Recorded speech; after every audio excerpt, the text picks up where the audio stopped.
Olá, boa tarde. Um dia depois do ministro do Supremo, Luiz Roberto Barroso, determinar a instalação da CPI da Covid no Senado, o presidente Bolsonaro acusou o ministro de fazer militância política. O Supremo reagiu e afirmou que os ministros tomam decisões conforme a Constituição e que, dentro do Estado Democrático de Direito, os questionamentos a essas decisões devem ser feitos por meio de recursos. A Confederação Nacional de Municípios afirma que pouco mais de 1.200 cidades podem ficar sem remédios para entubar pacientes a qualquer momento. A Associação Médica Brasileira divulga um documento com recomendações para a triagem de pacientes que devem ser encaminhados para a UTI.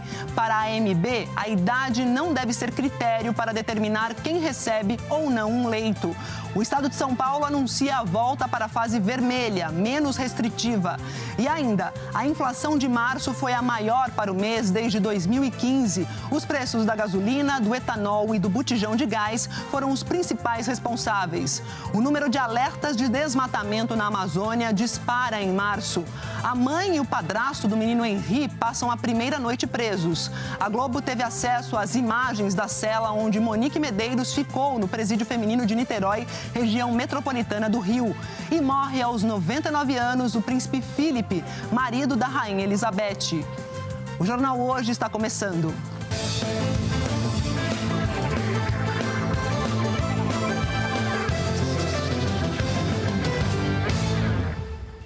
E o Jornal Hoje desta sexta-feira começa com um alerta. Hospitais de 1.207 cidades do país podem ficar a qualquer momento sem os remédios usados para entubar pacientes. Esse levantamento é da Confederação Nacional de Municípios e revela que a situação é crítica, principalmente nos estados de Minas Gerais e de São Paulo. O JH ouviu diretores de hospitais, médicos, enfermeiros, fisioterapeutas de São Paulo e do Rio de Janeiro. Eles denunciam aumento de mais de 1.000% nos preços e dizem que estão mudando protocolos de intubação e até amarrando pacientes por falta de medicação. A reportagem é do Felipe Guedes. Desde que começou a pandemia, eu acredito que esse seja o pior momento. Agora a gente está enfrentando um novo inimigo, que é a falta de medicações. Os relatos vêm de profissionais de saúde do Instituto do Coração e da Santa Casa, em São Paulo, e dos hospitais Anchieta e Pedro II, no Rio. E tivemos um aviso da farmácia central do hospital que iriam faltar algumas medicações para sedação e para bloqueio neuromuscular. Fomos racionalizando, a princípio nós começamos a diluir os sedativos que se usam puros, ainda com bom efeito, e até que chegou o ponto que precisou realmente trocar, porque acabou. E nós, profissionais do Hospital Anchieta, estamos trabalhando sem fentanil e sem dormonide. A gente tem usado morfina e feito contenção mecânica, já que muitas vezes o paciente entubado, ele fica muito agitado e se movimenta ao leito.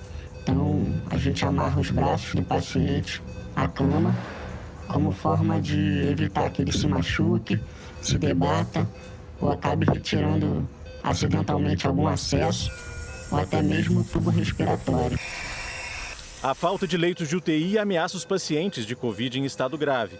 E a falta de medicamentos específicos ameaça os pacientes em estado grave que conseguiram uma vaga de terapia intensiva.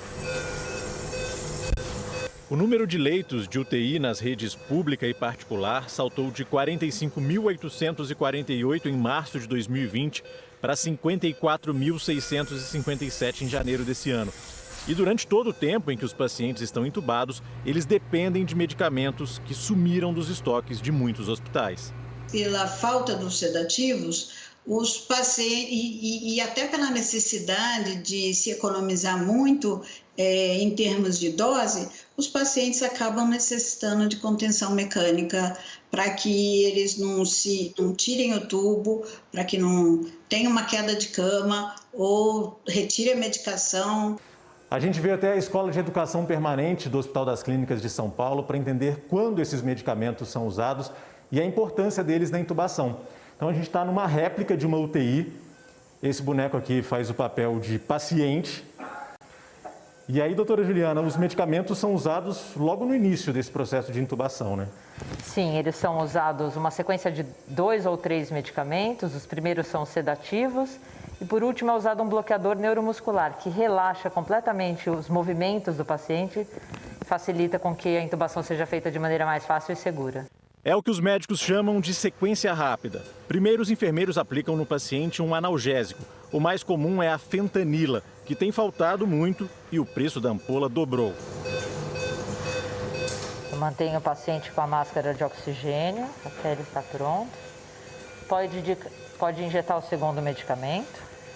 Que é um sedativo para o paciente dormir. Os mais usados são o Propofol, o Midazolam e o Etomidato. Só o Propofol aumentou de R$ 13 para R$ 33. Por último, vem o bloqueador muscular. Ele paralisa alguns músculos do corpo e impede que a respiração natural atrapalhe o ventilador mecânico. As substâncias mais usadas são o atracúrio, rocurônio e pancurônio. Os preços deles também dispararam. Uma ampola de roncurônio, que custava R$ 16, custa hoje R$ 298, 1.762% a mais. E um paciente adulto, entubado, precisa em média de 7 a 10 ampolas dessas por dia. A Federação das Santas Casas e Hospitais Beneficentes de São Paulo, que fez o levantamento de preços, alerta que, como esses medicamentos são de uso contínuo, muitas unidades não vão conseguir pagar essa conta tão mais alta por muito tempo. Uma coisa que a gente está utilizando, que está funcionando muito bem, quando talvez uma Santa Casa tenha um medicamento a mais, aquela que está no limite, ela faz um empréstimo para outra Santa Casa.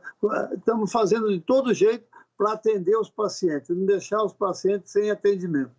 A maior preocupação dos médicos é com a falta dos bloqueadores musculares, porque quase não há como substituí-los por outras drogas e eles são indispensáveis para manter o paciente entubado.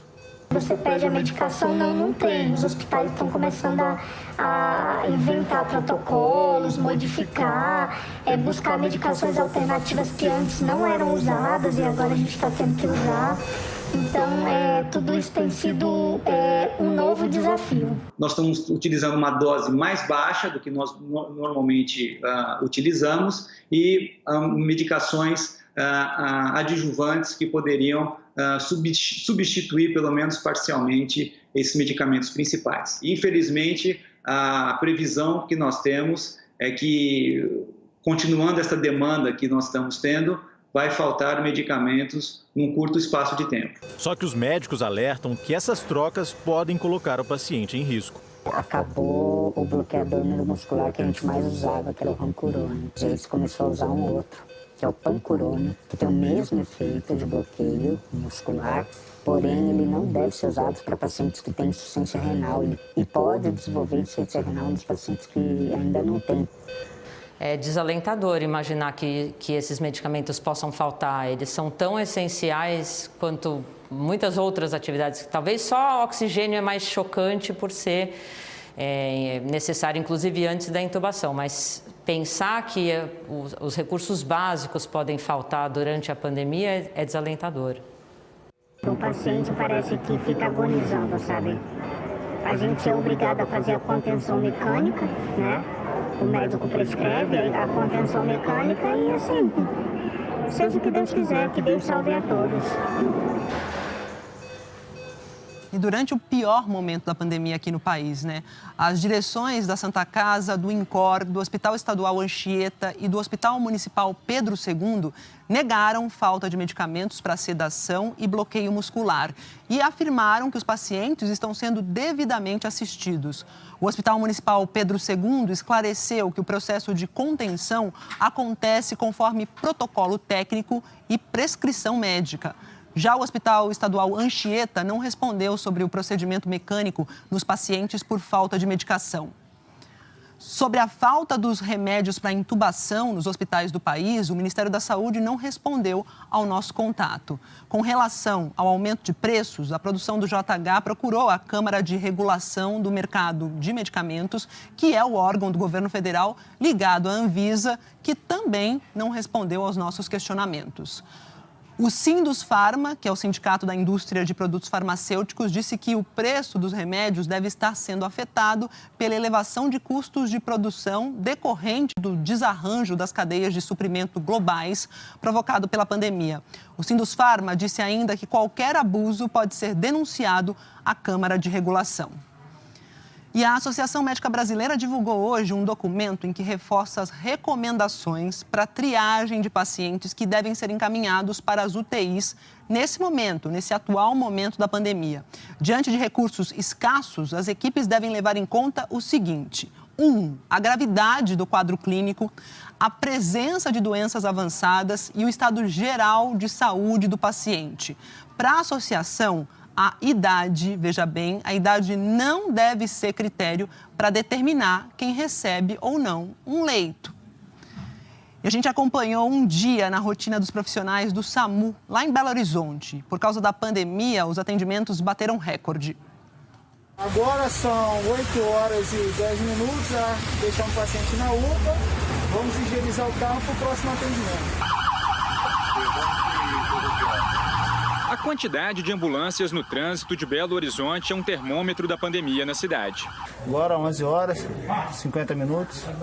Só na nossa unidade foram 2 óbitos até o momento. O plantão ainda não chegou nem na metade. E os 1.026 trabalhadores do SAMU de BH estão exaustos. Agora meia-noite e 15 minutos. Acabamos de receber um comunicado da Central Via Rádio que estamos sob condições de catástrofe 4. Isso quer dizer que não temos interrupção para ir ao horário de janta, não podemos jantar, não podemos ir no banheiro, não podemos nada. Agora é só atendimento um atrás do outro enquanto tiver condições e tivermos saúde para isso. Na última semana de março, os atendimentos bateram recorde. Foram mais de 1.000 chamados, 80% deles relacionados à Covid. O descanso da equipe do SAMU, às vezes, é entre um chamado e outro. Nós estamos desse lado da rua para entrevistar um técnico de enfermagem que está lá, numa daquelas ambulâncias. Como que está sendo a rotina de vocês no dia a dia? Intensiva, cansativa, preguiçosa, dedicada, isso bastante. Eu senti volta para casa com psicológico doloroso e achando que nós, a gente ficou com pouco vítimas lá fora e levando também a doença para casa. E em tempos de guerra, às vezes é necessário improvisar para que os pacientes cheguem ao leito hospitalar com vida. A gente vai sair agora com 2 pacientes. Vai sair todos 2 no oxigênio, um na cadeira e um na maca. Os 2 são idosos acima de 70 anos. O certo seria o paciente ser transportado deitado, né? Com conforto maior. Eu improviso na esperança de conseguir tirá-los da UPA rápido para um tratamento mais adequado em um hospital de grande porte. Para o gerente do SAMU, o respeito às medidas de restrição impostas pela prefeitura podem ajudar a desafogar o serviço. O impacto das medidas de isolamento, de fechamento da cidade, ele serve para amenizar a demanda sobre as portas de urgência e também sobre o serviço de ambulância. Se você ainda insiste em fazer festas, em fazer aglomerações, a não usar máscara, a gente torce para que você não seja uma próxima vítima a precisar de um leito de hospital. Então, gente, mais uma vez eu volto a pedir, se cuidem. E se você ainda insiste em fazer festa e não usar máscara, dá uma olhada no nosso telão. O Brasil teve ontem o 2º dia com mais mortes por Covid. Aqui a gente tem os dados da pandemia de acordo com o boletim de 8 da noite do Consórcio de Veículos de Imprensa. Em 24 horas, o país registrou 4.190 mortes por Covid. 4.190. Total de mortes aqui foi também, antes de falar do total, foi também a 2ª vez na semana que esse número passou de 4.000 num único dia. A marca foi mais impressionante do que o recorde de terça-feira, porque às terças os números costumam ser maiores em razão dos registros represados no fim de semana, né? Agora a gente não teve isso. E até agora temos 345.287 pessoas que perderam a vida para a doença no país. De quarta-feira para quinta, foram confirmados 89.293 novos casos e, desde o começo da pandemia, o total de casos é esse aqui, 13.286.324.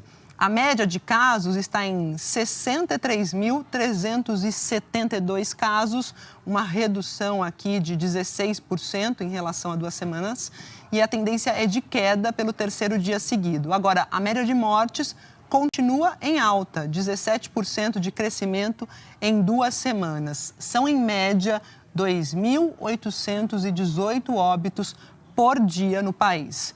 No mapa Panorama, pelos estados brasileiros, em vermelho, com alta na média de mortes, temos 11 estados e o Distrito Federal. Maiores altas aqui no Rio de Janeiro, com 66% de aumento, e lá no Ceará, com 55%. Em amarelo, 11 estados que estão em estabilidade, e aumentou o número de estados no grupo que está em azul.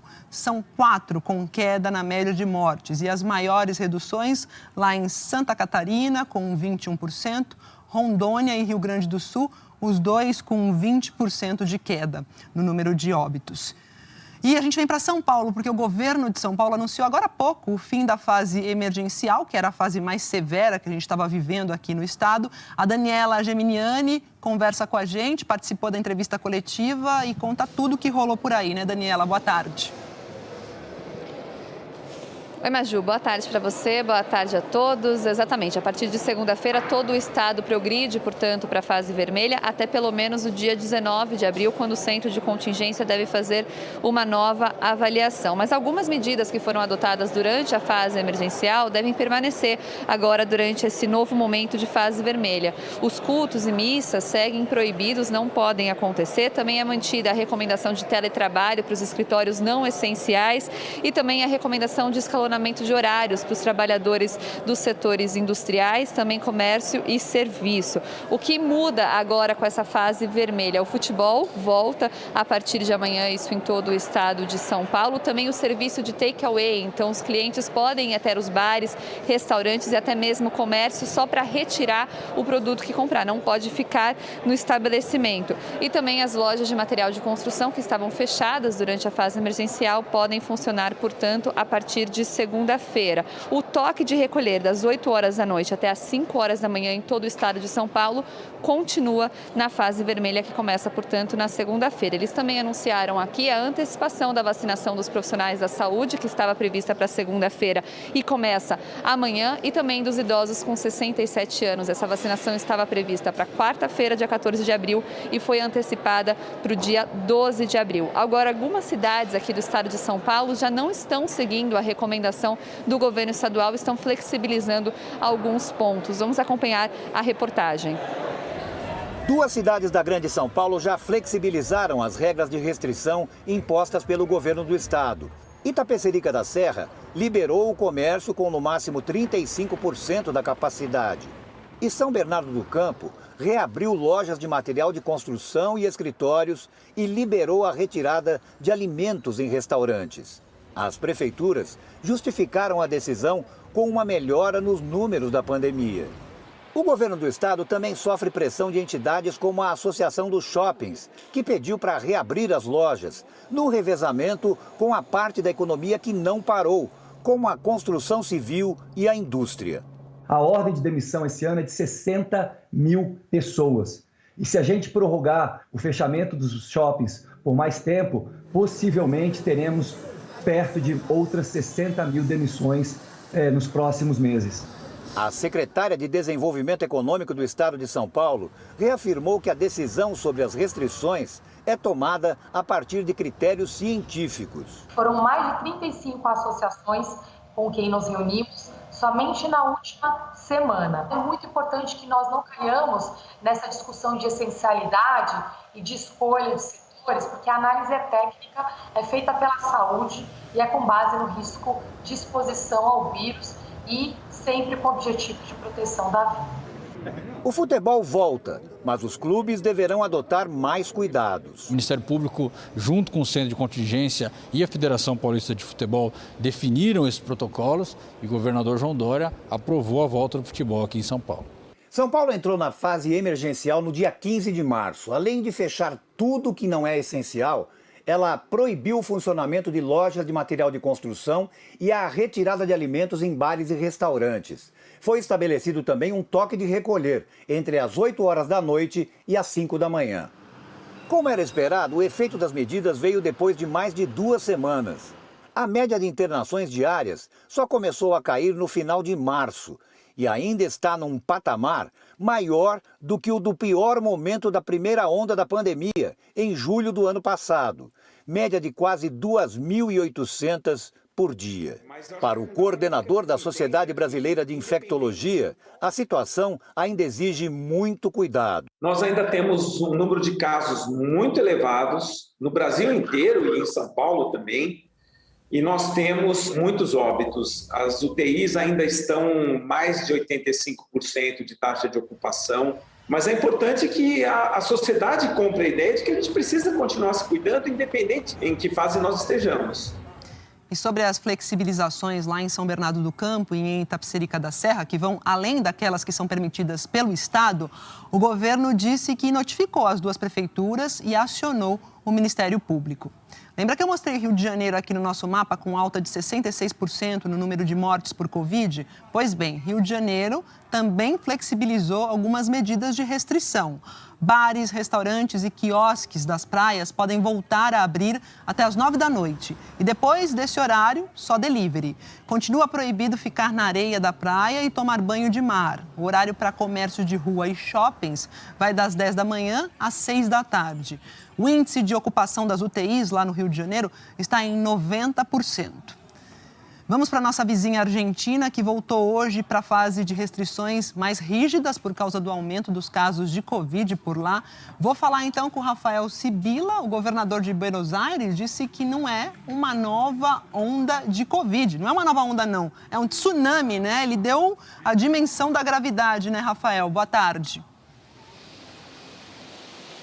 É isso mesmo, Maju. Boa tarde a todos. O governador da província de Buenos Aires, Axel Kicillof, chamou esta segunda onda de tsunami. Pelo 3º dia seguido, a Argentina bateu recorde de novos casos de coronavírus. Se na semana passada a média diária era de 11.700, só ontem foram 24.000 novas infecções. E as regiões mais afetadas são a província de Buenos Aires e a capital do país. Por isso, o presidente Alberto Fernandes anunciou medidas para conter esta segunda onda. Em todo o país, entre meia-noite e 6 da manhã, ninguém pode sair de casa, exceto os trabalhadores considerados essenciais. Os restaurantes e bares poderão receber novos clientes só até as 11 horas da noite. Haverá também restrições no transporte público. Na província de Buenos Aires, só os trabalhadores essenciais vão poder usar. E aqui na capital será preciso baixar um aplicativo e receber autorização do governo. Também estão proibidas reuniões em locais fechados e viagens em grupo. Nos últimos dias, muitos estudantes fizeram viagens de formatura e voltaram para casa contaminados. Também vale a regra de que apenas 4 voos internacionais podem chegar e sair do país e a fronteira com o Brasil segue fechada. Com 59% das camas de UTI ocupadas, o governo argentino anunciou que os Estados Unidos vai doar 3 hospitais de campanha. 57.000 pessoas perderam a vida aqui na Argentina por conta do coronavírus e cerca de 10% da população recebeu a primeira dose da vacina. Maju. É isso, Rafael. Cuide-se aí, a gente também se cuida aqui no Brasil. Agora, enquanto a Argentina está apertando as restrições, aqui no Brasil ainda não está nada fácil. Lá em Nova York reabriu um dos cartões postais do verão nova-iorquino. Os parques de Coney Island, que estavam fechados há 1 ano e meio. A gente vai para lá falar com o Tiago Eltz, porque o prefeito de Nova York esteve na reabertura e animadão, né? Tá animado por aí, né, Tiago? Conta tudo pra gente. Bem-vindo, boa tarde. Boa tarde, Maju. Boa tarde a todos. O prefeito estava muito animado. Ele disse: Coney Island está de volta. Isso significa que Nova York está de volta. E você lembrou bem, esse é um ponto turístico do verão nova-iorquino. Isso porque todos esses parques aqui de Coney Island ficam em frente à praia de Coney Island, que é, né, aqui no litoral do Brooklyn. É uma região que durante o inverno fica praticamente fechada e aí é normalmente reaberta agora na primavera e engrena daí toda a capacidade durante o verão. Esse aqui é o maior símbolo de Coney Island, é a roda gigante, que já está funcionando hoje, voltou a girar, mas muito diferente. A gente vê no chão essa série de marcações aqui, as pessoas têm que seguir sempre a mesma direção. Normalmente as pessoas poderiam entrar ali onde esse pessoal está chegando mais livremente, daí só pagar para entrar nos brinquedos. Agora, olha só, controlado, tem que ter um ingresso comprado antecipadamente, só 33% da capacidade. muitos cuidados, porque Nova York, apesar de estar reabrindo, não está num bom momento não. Na verdade, nas últimas 2 semanas os números pioraram. Mas a vacinação avança rapidamente. No estado como um todo, 35% das pessoas já receberam a primeira dose. Na cidade de Nova York, esse número é 40%. Então, com cuidado, a cidade segue reabrindo. Uma curiosidade, essa roda gigante foi construída durante outra pandemia, de 1918, da gripe espanhola. E aí ela só foi aberta quando acabou a pandemia, em 1920. Nesse momento, todos esperam aqui que esse ano, 2021, possa ser guardado na lembrança de todos, nas fotografias, como o ano em que Coney Island, a roda gigante, reabriram novamente, marcando o fim de uma outra pandemia. Maju. É isso que a gente torce. Muito obrigada pelas informações esperançosas, apesar da cautela que você anunciou. Figurino tá maravilhoso para essa reabertura aí também, viu, Tiago? Aproveita com cuidado aí. Obrigada. E agora a vacinação aqui no Brasil, de acordo com o levantamento do consórcio de imprensa. Então, a gente tem o seguinte número: 724.425 pessoas receberam a primeira dose nas últimas 24 horas. O total de vacinados com essa primeira dose chegou a 22.170.108. O equivalente a 10,47% da população. 6.357.779 pessoas receberam a segunda dose. A gente tem aqui exatos 3% que receberam essa dose de reforço. E 24 estados e o Distrito Federal atualizaram os dados da vacinação. Os estados aqui com maior percentual da população vacinada com a primeira dose aparecem em azul escuro. E até agora, os 5 que mais aplicaram a primeira dose em relação à população foram Rio Grande do Sul, Mato Grosso do Sul, Bahia, Paraíba e São Paulo. Sempre lembrando que mais detalhes sobre a situação do seu estado você confere em g1.com.br/coronavírus. E lá em Manaus, começou hoje a vacinação para moradores de 30 a 34 anos de idade que tenham alguma doença pré-existente, como obesidade obesidade grave, gente, e diabetes. A capital do Amazonas tem uma população estimada de pouco mais de 2.200.000 habitantes. Até agora, 265 mil pessoas já tomaram a primeira dose da vacina contra a Covid e 63 mil receberam a segunda dose. Nesta sexta, começou a vacinação das pessoas de 30 a 34 anos com doenças pré-existentes. A prefeitura estabeleceu 3 comorbidades prioritárias: obesidade, diabetes e alguns tipos de cardiopatia. Porque são as pessoas de mais risco, né? E tendo a vacina primeiramente, a gente vai já uma segurança a mais. Manaus tem avançado na vacinação dos jovens com comorbidades, porque, segundo a divisão de imunização do município, tem sido possível aproveitar a sobra de vacinas dos grupos anteriores. E esse resíduo que fica para chegar a 100%, que a meta é 90%, a gente vai utilizando em outras pessoas. Porque se a gente ficar esperando esse idoso, eles estão vindo muito lentamente. Então é nesse resíduo que a gente consegue avançar em outras faixas etárias. No total, sobraram quase 39 mil doses dos grupos anteriores. Esses dados mudam todos os dias, conforme mais pessoas são vacinadas. E passam a se sentir que nem o seu Francisco. Aliviado, né? Graças a Deus. Estou aliviado. Eu espero que dê tudo certo, né?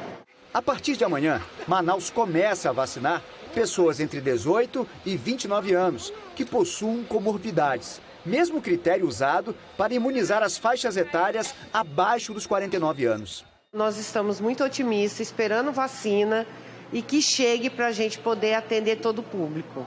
Durante a madrugada, o Amazonas recebeu quase 54 mil doses de vacinas contra a Covid. É a 12ª remessa do Ministério da Saúde. Para a dona Marli, é uma mistura de sentimentos. Ela tomou hoje a segunda dose. É uma mistura de tudo, né? De gratidão a Deus e aliviada, né? Porque teve pessoas na minha família que já se foram, né? E eu estou aqui contando história. E que todos façam o mesmo, né? E vamos acabar com essas mortes, né? É isso que esperamos. todos tenham essa oportunidade, né, de contar a história também. A polícia de Goiás considera resolvido o caso do furto e venda de doses da Coronavac, lá em Goiás, que a gente mostrou ontem aqui no JH.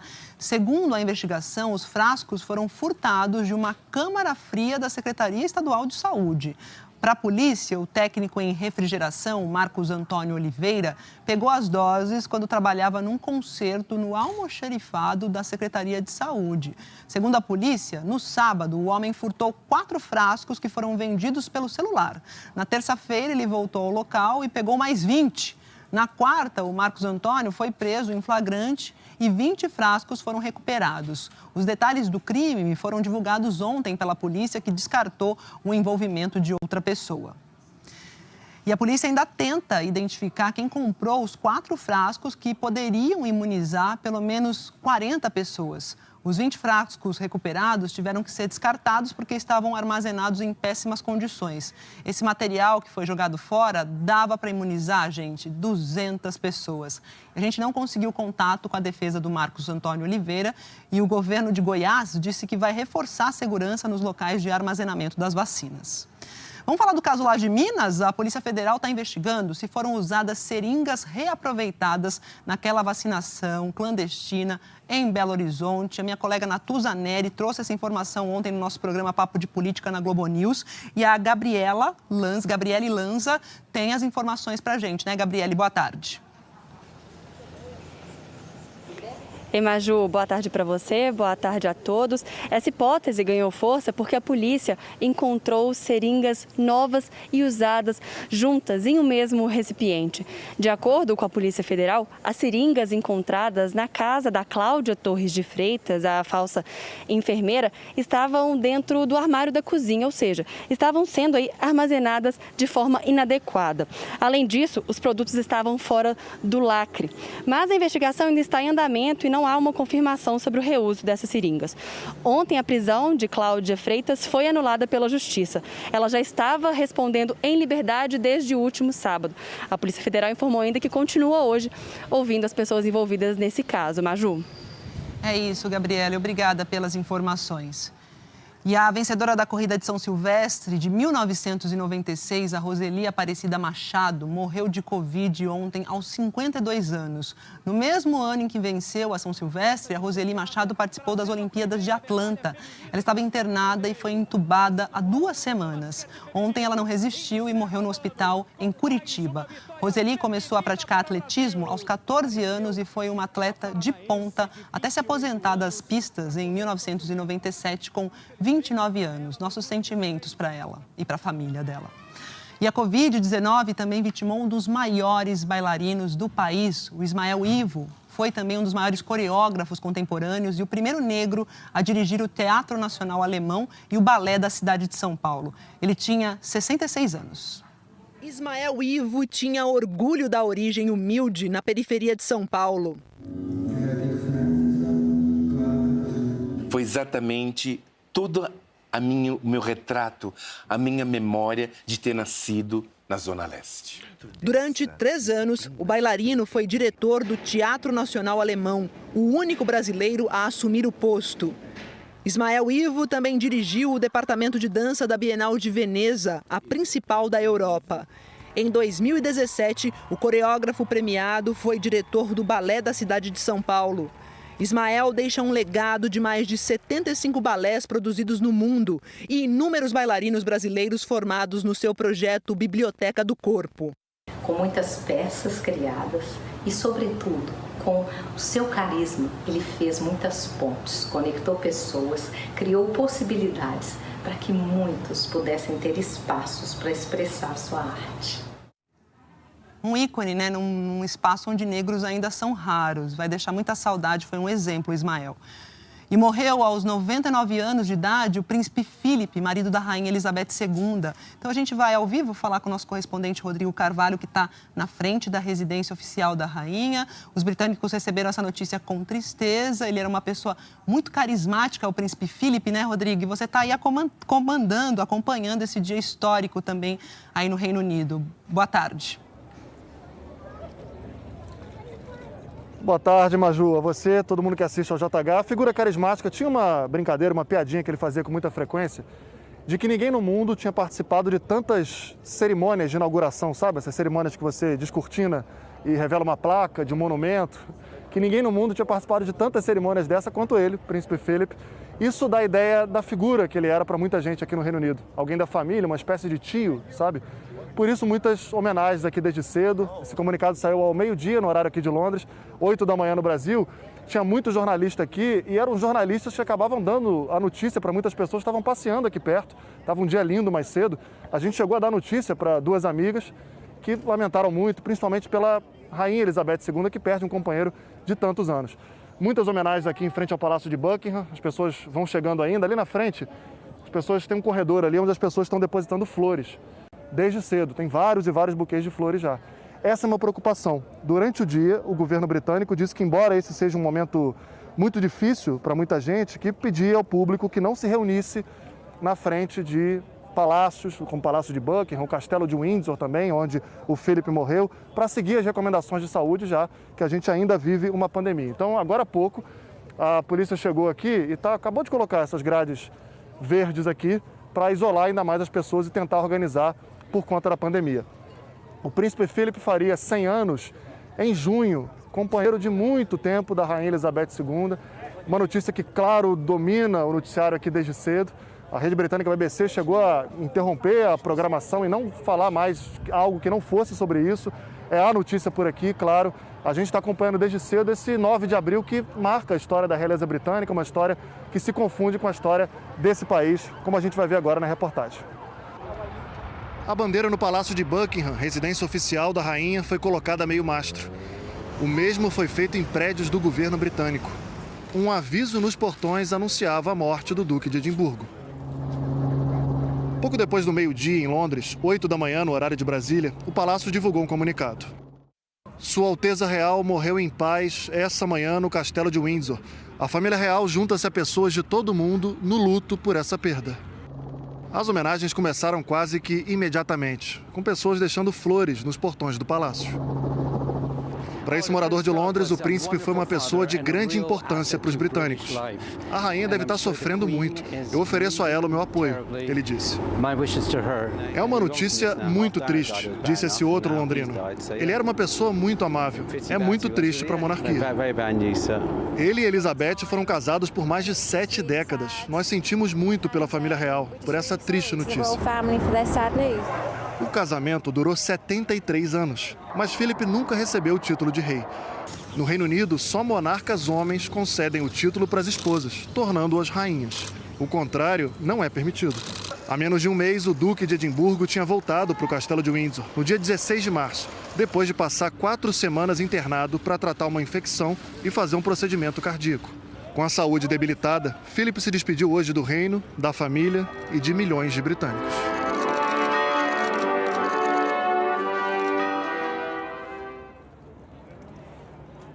Philip se casou com Elizabeth quando ela era uma princesa ainda. Aí o pai dela, o rei Jorge VI, morreu e ela assumiu a coroa aos 27 anos, quando os dois já tinham 2 filhos. Depois vieram outros 2. No total, 4 filhos, 8 netos e 10 bisnetos. Uma longa história de 99 anos, como a gente vê agora na reportagem da Cecília Malan. A cada aniversário do Duque de Edimburgo, a imprensa britânica perguntava de onde vem tanta energia e até quando ele vai aguentar participar de tantos compromissos oficiais. Viajar, apoiar instituições de caridade, inaugurar placas comemorativas. Todo ano, Philip, o marido da rainha, superava as expectativas ao manter o ritmo que desafiaria até um jovem cheio de saúde.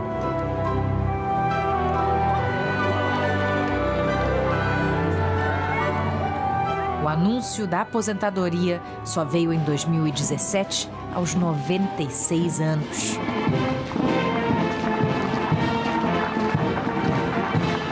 As aparições públicas foram reduzidas, as preocupações médicas aumentaram. casamento do neto, o príncipe Harry, em abril de 2018, o corpo frágil chamou a atenção.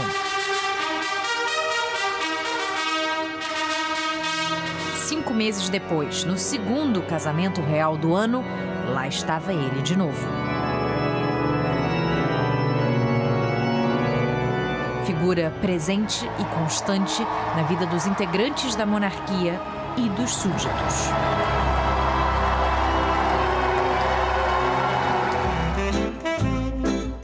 Foi quase um século de vida.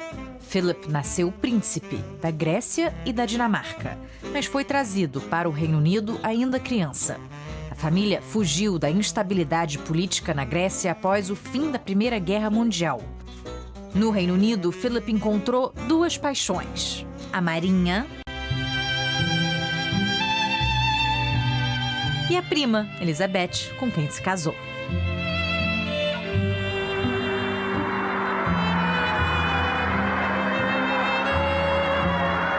Philip nunca virou rei. Ainda assim, dividiu com a esposa o peso da coroa.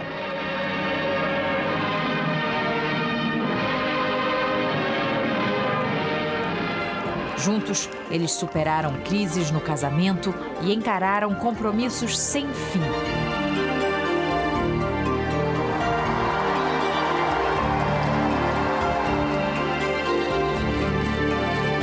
Enquanto a rainha seguia à risca o protocolo, mantendo uma certa distância do público, o príncipe Philip puxava papo e fazia piada para quebrar o gelo e afastar o tédio. Mais do que se complementar, eles se somavam e durante mais de 7 décadas formaram a cara da monarquia britânica.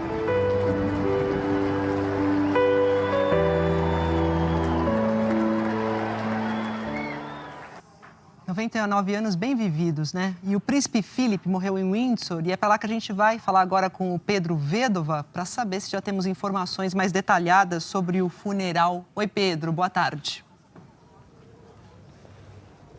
Oi, Maju, boa tarde para você, para todo mundo. As informações estão sendo divulgadas aos poucos, a gente ainda não tem confirmado, por exemplo, confirmada a data do enterro, mas o Reino Unido está de luto, vai ficar de luto até o sepultamento. O que a gente sabe é que o velório acontece aqui atrás, no Castelo de Windsor, dentro da Capela de São Jorge, e o corpo vai ser velado e daqui a alguns dias segue para Frogmore Gardens, que fica aqui pertinho. Era desejo do próprio príncipe Philip, uma cerimônia, nas palavras dele, menos exigente. Ele pensava sobre o funeral dele, queria algo mais ao estilo militar, embora tivesse direito a um funeral de Estado, né? A família real britânica vai dar isso ao patriarca. Agora, mesmo por causa da Covid, haveria já restrições e redução, né? O funeral deveria ser mais reservado. O primeiro-ministro britânico, o governo britânico, pediu para as pessoas, infelizmente, se afastarem dessas cerimônias, né? Não acompanhar nada. A procissão vai ser transmitida pela televisão. E há restrição, por exemplo, no número de pessoas que acompanham o enterro, são 30 no máximo. Então, se a rainha não tiver nenhum privilégio nesse sentido, ela vai ter que escolher dentro da família real, e é uma família extensa, quem são as pessoas que vão participar dessa cerimônia. A rainha passou nesses últimos dias aqui em Windsor, né, está aqui, ficou com o marido, vai ter um tempo agora para descansar, 1 mês afastado das suas funções. Significa também que o Reino Unido não vai ter lei aprovada durante esse período, porque precisa daquele selo real, né? E o parlamento britânico já prepara uma homenagem na segunda-feira. O primeiro-ministro listou várias qualidades do príncipe Philip, lembrou que ele era ambientalista, defensor da vida selvagem, antes mesmo disso virar moda, nas palavras do Boris Johnson. Disse que ele guiou a família real britânica a se tornar essa instituição vital para a sociedade. Vários líderes mundiais se manifestaram também, secretário-geral da ONU, o presidente da Comissão Europeia, líderes da comunidade britânica, todo mundo manifestando seu pesar, mandando as condolências para a rainha Elizabeth, para a família real e também para o povo britânico. Maju. É isso. Bom trabalho para você. O dia vai ser longo por aí. Obrigada, Pedro. E ainda hoje, um dia depois do ministro do Supremo, Luiz Roberto Barroso, determinar a instalação da CPI da Covid no Senado, o presidente Bolsonaro acusa o ministro e o STF reage. O número de alertas de desmatamento na Amazônia dispara em março. E a seguir, a inflação do mês passado foi a maior para o mês desde 2015. A mãe e o padrasto do menino Henri passam a primeira noite presos. E as mudanças no Código de Trânsito. Até já.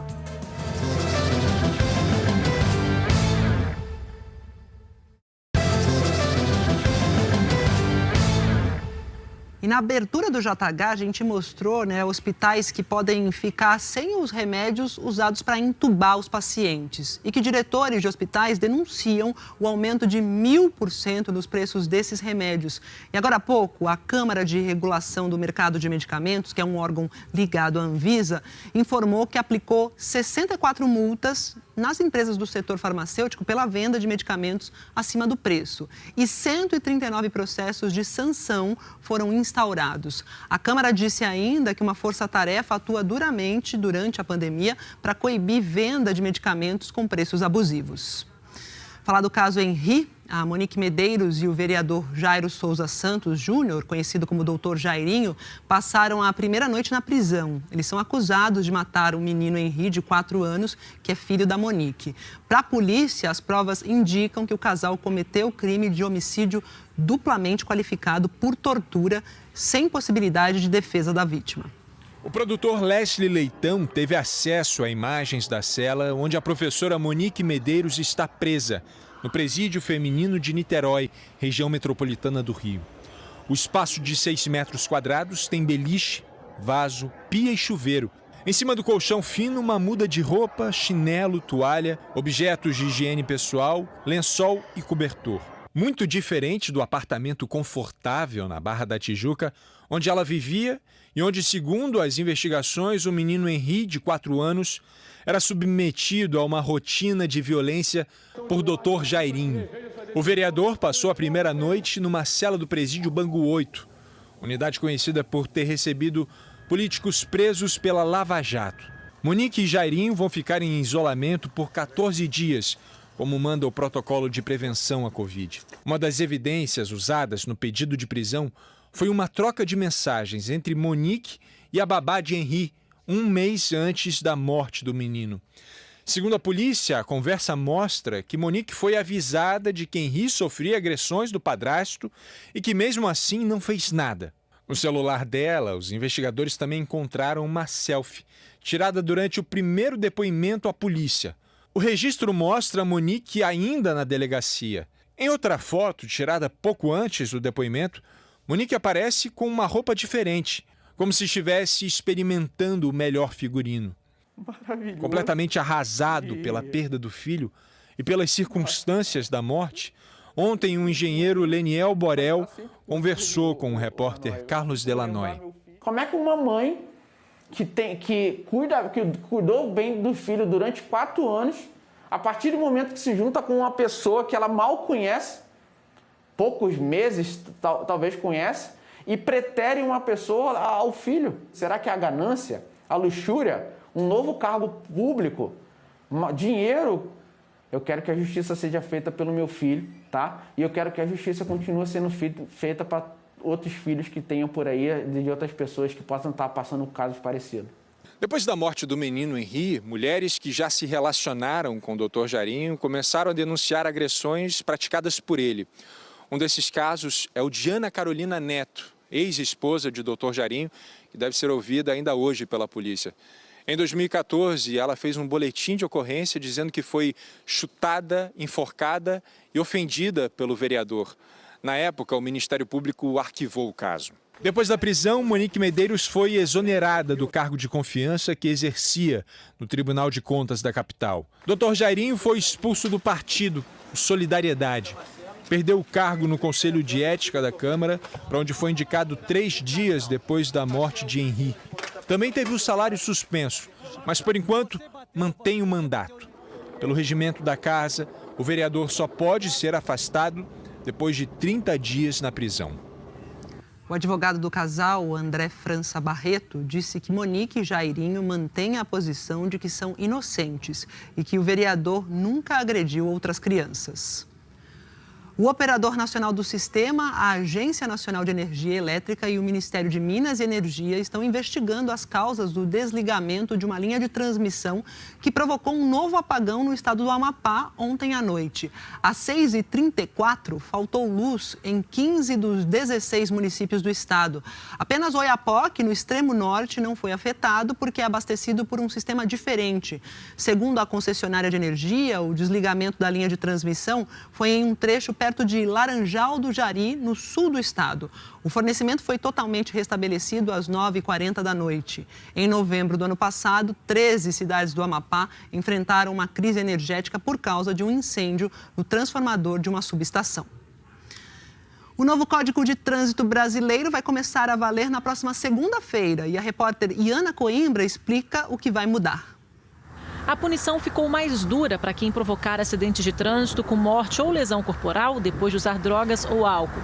Se antes o responsável podia prestar serviço comunitário e doar cestas básicas, agora a pena é de prisão. O novo código também estabelece 3 limites de pontuação para que a carteira de habilitação seja suspensa. 20 pontos para quem tem 2 ou mais infrações gravíssimas, 30 para quem tem uma gravíssima e 40 pontos para o motorista que não tiver nenhuma infração gravíssima. Já para os motoristas profissionais, a tolerância é de 40 pontos independentemente das infrações registradas na CNH.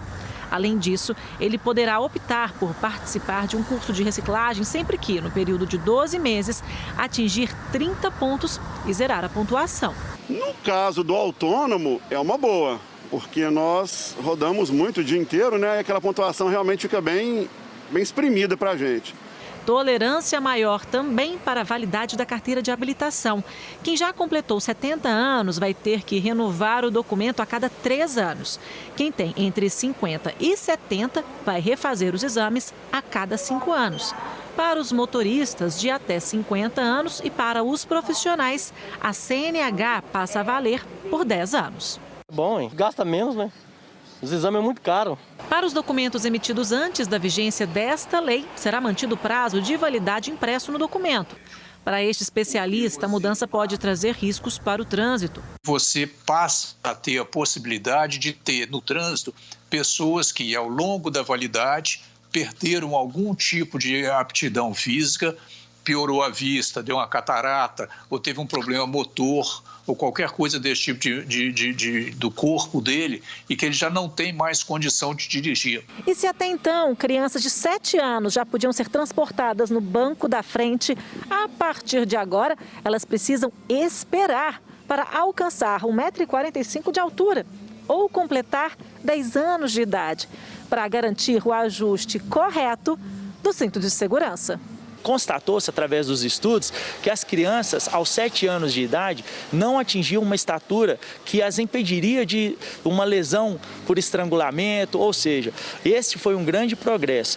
E de maneira segura também nós conseguimos ampliar a idade para que as crianças sejam transportadas em motocicletas. Então a partir de agora só pode andar na garupa crianças a partir de 10 anos. Falar de inflação, inflação de março fechou aqui em 0,93%, está aqui no telão. É isso, a maior para o mês desde 2015. Essa alta foi puxada especialmente pelo preço dos combustíveis, como o etanol e a gasolina, que já subiram mais de 12% e 11%, respectivamente. Outro que também subiu bastante foi o botijão de gás, aqui, teve uma alta de quase 5%.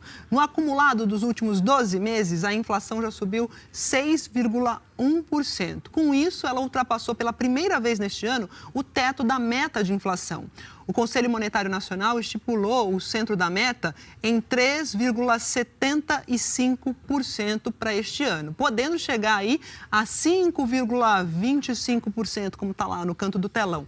A última vez que a inflação acumulada em 12 meses ultrapassou o teto foi em novembro de 2016. No fim daquele ano, o IPCA recuou e fechou um pouco abaixo do teto. E a seguir, o STF reage ao presidente Bolsonaro, que fez acusações contra Luiz Roberto Barroso, ministro, depois que o ministro determinou a instalação da CPI da Covid no Senado. O número de alertas de desmatamento na Amazônia no mês de março foi o pior para o mês desde 2016. E tem a previsão do tempo com alerta para o risco de deslizamentos lá em Salvador. Eliana Marques já conta. Voltamos já já.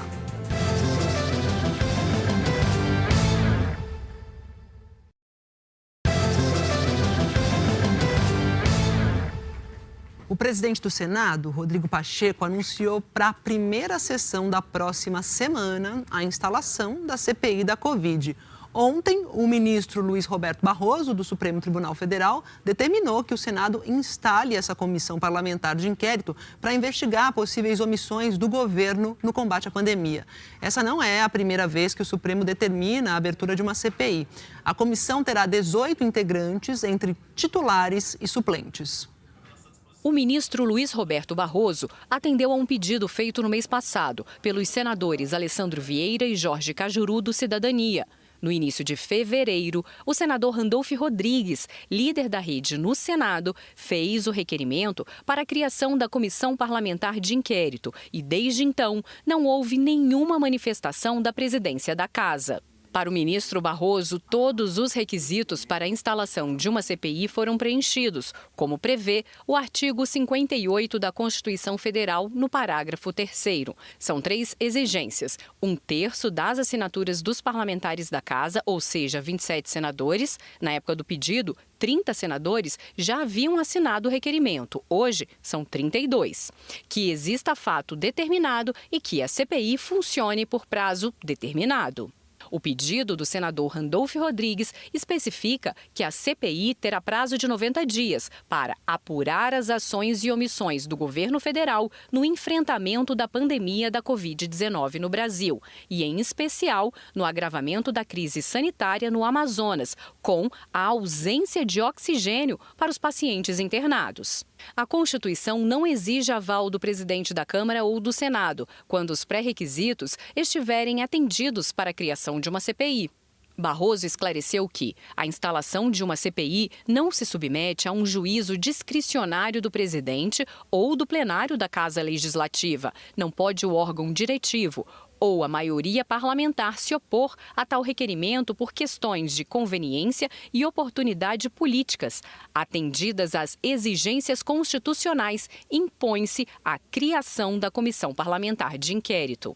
Na decisão, Barroso alegou ainda que a comissão se faz necessária diante da gravidade da pandemia. O ministro enviou o caso ao plenário virtual do STF para análise dos demais ministros. O julgamento começa no dia 16. Logo após a decisão, o presidente do Senado, Rodrigo Pacheco, do Democratas, disse que a comissão será instalada na semana que vem, na primeira sessão, mas considerou a decisão equivocada. Eu considero que CPI de pandemia, neste momento, nessa quadra histórica do Brasil, com a gravidade da pandemia que nos exige união, vai ser um ponto fora da curva. E, para além de um ponto fora da curva, pode ser o coroamento do insucesso nacional do enfrentamento à pandemia. Eu considero que é uma decisão equivocada e que invoca precedentes absolutamente inadequados para o momento do país. A comissão terá 18 membros, entre titulares e suplentes. Eles são escolhidos de acordo com a proporção dos partidos no Senado. Os membros da comissão elegem o presidente e o relator. Autoridades e outras pessoas envolvidas são convocadas para dar explicações ou depoimentos. A CPI tem poder de investigação e pode, por exemplo, quebrar sigilos fiscal, bancário e telefônico. No fim, pode encaminhar o relatório e pedir uma investigação ao Ministério Público.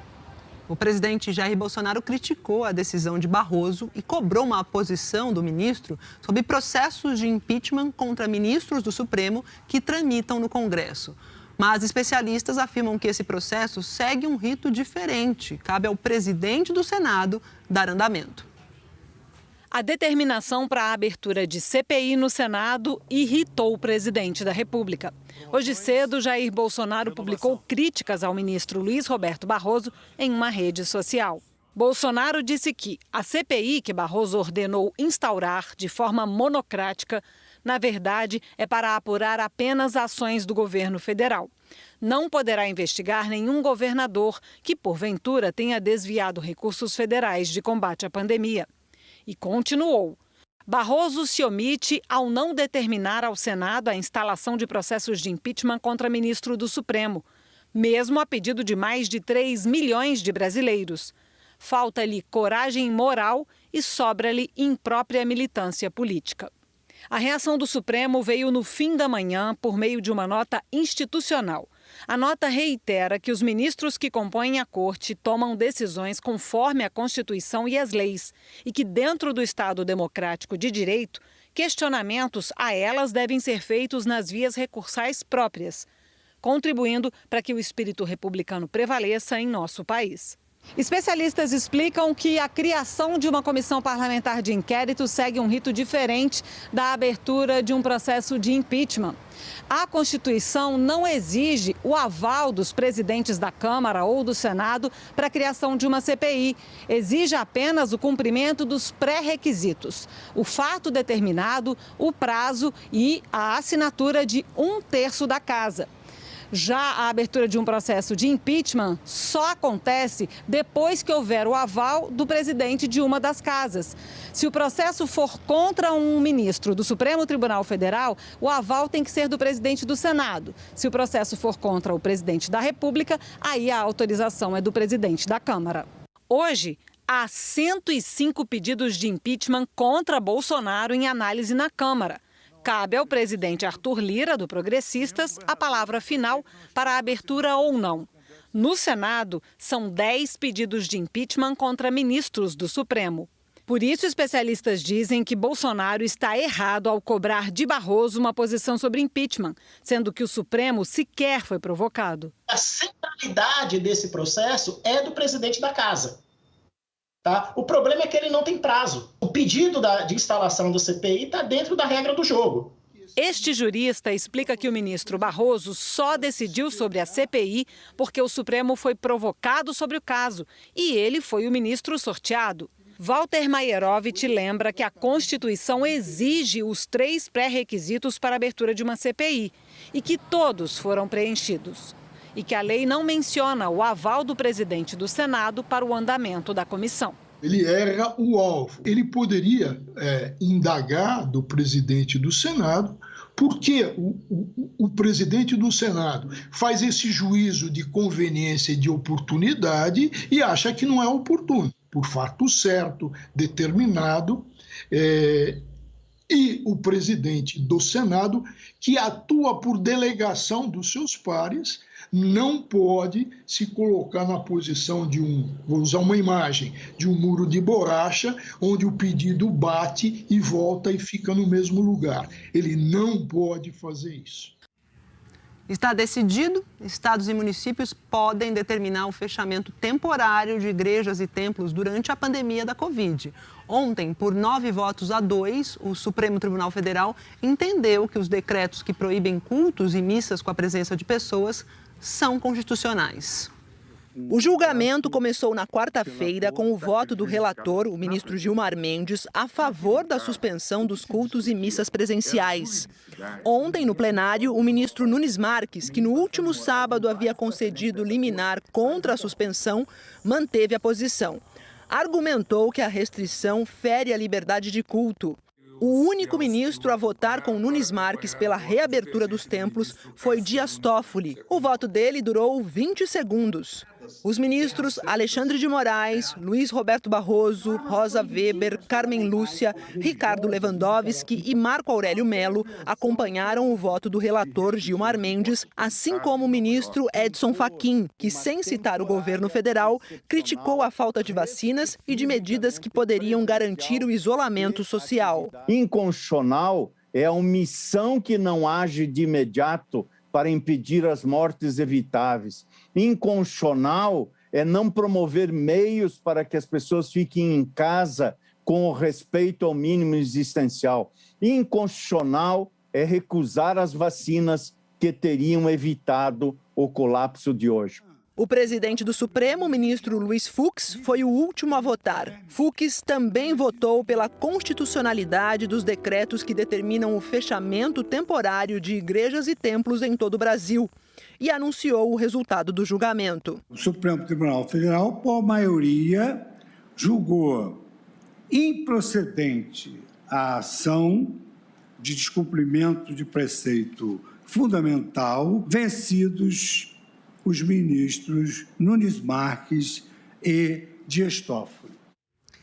Em março, a área da Amazônia Legal com alertas de desmatamento foi a maior para o mês desde 2016, quando começou a série histórica do DETER, que é o sistema de monitoramento do INPE. Segundo o Instituto Nacional de Pesquisas Espaciais, os alertas de destruição da floresta no mês passado ocorreram em uma área de 368 quilômetros quadrados. Se considerado o período de janeiro a março, a área com alertas de desmatamento foi a mais baixa desde 2017.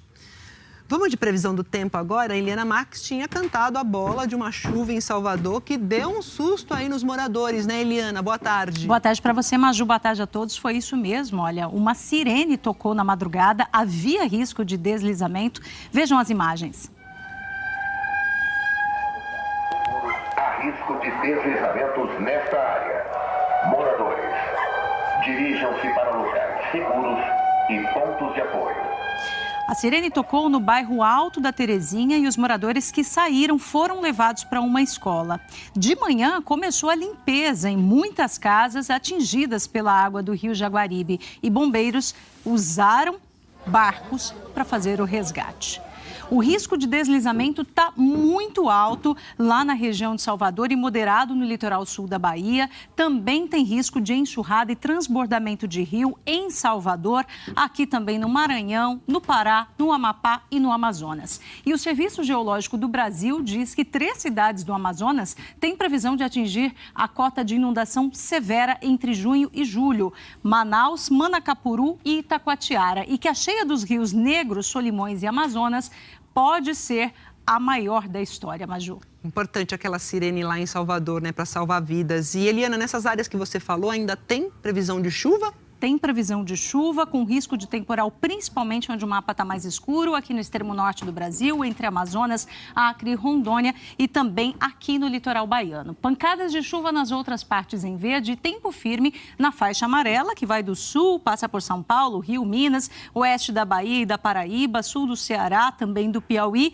de Mato Grosso do Sul e aqui no leste de Goiás. Em Brasília, máxima de 25 graus, em Belo Horizonte e também em Curitiba, 26, aqui em São Paulo 28, no Rio 31 e em Porto Alegre 35 graus, todas essas sem previsão de chuva hoje. Em Cuiabá, máxima de 34 graus, pode ter uma pancada de chuva isolada e no litoral nordestino, chuva fraca nas outras capitais, com exceção de Salvador.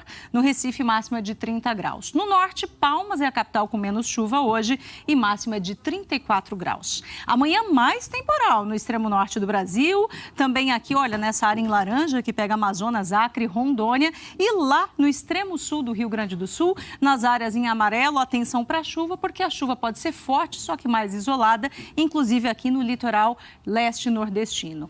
Domingo, uma frente fria avança pelo sul do Brasil, volta a chover no Rio Grande do Sul, também no interior de Santa Catarina e do Paraná, Maju. E, Eliana, depois de frente fria, costuma dar uma esfriada, né? Exatamente. Não vai ser aquele frio intenso, mas vai dar para sentir a diferença. Olha, em Porto Alegre, calorão de 35 graus até amanhã. Só que depois cai para 25 de máxima na segunda-feira. Aqui em São Paulo, calor até segunda-feira, olha, máxima de 28 graus. Aí na segunda chega a frente fria, por isso tem a chuva na segunda-feira. E aí na segunda, tarde, noite, começa a dar aquela esfriada, principalmente na terça-feira, com o tempo fechado, um pouquinho de chuva e um friozinho com máxima só de 23 graus na segunda. Maju. Vamos separar, então, a blusinha na terça-feira. É isso aí. Obrigada. Começa a separar na segunda, tá? É, na segunda, já dá para separar, então. Obrigada, Eli. Ótimo fim de semana. Para você também. Bom fim de semana a todos. Até semana que vem. E no Egito, arqueólogos descobriram uma cidade de 3.000 anos que estava enterrada debaixo da areia, perto de Luxor. Essa é a maior cidade já encontrada no Egito, segundo o Ministério do Turismo e Antiguidades. E é a segunda descoberta mais importante desde que a tumba do faraó Tutankhamon foi achada praticamente intacta em 1922. A cidade é de uma época considerada de ouro dos faraós. Os arqueólogos encontraram casas e muros de tijolos, além de artefatos e ferramentas usadas no dia a dia. E disseram que a descoberta vai dar a oportunidade de saber como era a vida dos egípcios quando esse antigo império estava no auge. E o Globo Repórter de hoje vai mostrar uma jornada emocionante pela selva africana, a maior migração de animais do mundo num cenário exuberante. Imagens impressionantes de gigantes africanos na luta pela sobrevivência. Você vai ver em detalhes como os animais reagem às situações do dia a dia. As crises de ciúmes, as disputas pela liderança do grupo, as investidas para conquistar uma fêmea, o esforço para proteger os filhotes, reações que muitas vezes parecem humanas, nesse novo episódio da história dramatizada da vida selvagem africana. Hoje no Globo Repórter. É isso, agradeço a companhia. O Jornal Hoje termina por aqui. Outras notícias no Jornal Nacional. Você agora fica com o Plantão BBB. Boa tarde, até amanhã. Tô aqui.